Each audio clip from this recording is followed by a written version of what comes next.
They eat tacos. They wear pointed boots. That we can't speak English. They're taking jobs because they'll work more for less. Always have to take a nap after lunch, lazy, can't really get a higher level education or a higher level job. Like, they're all construction workers, they're all illegals, they are very smart.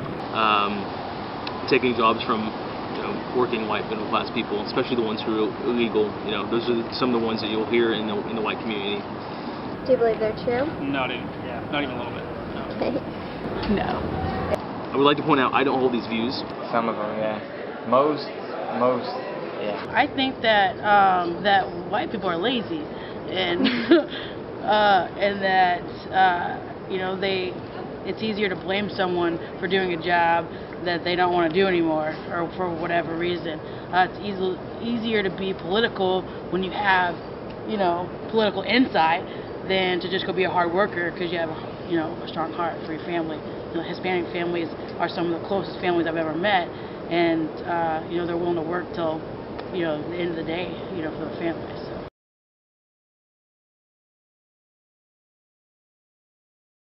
Well, it depends if they're Americanized or not. Because if you go to Mexico, it's probably not the same as over here. I don't know if it's necessarily generation by generation. I mean, it can be, but it's also got a lot to do with education and just how everybody, depending on what kind of atmosphere you're in your education. I think that there's definitely more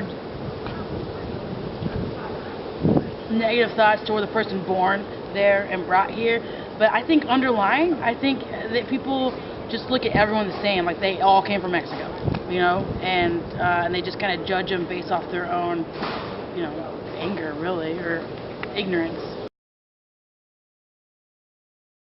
And I do have stereotypes, but I think a lot of my colleging, a lot of my studying has really tried to erase a lot of that. So I try to look at people for who they are, because we're going to be wrong more in our generalizations of people, right? So we take a whole population and we say, hey, this person, it's kind of just this idea that if you try to generalize to the whole population of Hispanics, you're going to get it wrong. But if I look down to a narrow thing, you might find someone who, they do go to the doctor a lot, I mean, it's just easier to hate someone than to understand where they're coming from, I mean, it's just what we fear, we become angry at because we can't control it. So it's just a lot easier to judge someone and off of an assumption or what someone else is saying about someone else, rather than gather your own facts and make your own decisions and make your own choices about who's what, and because it really doesn't matter ultimately.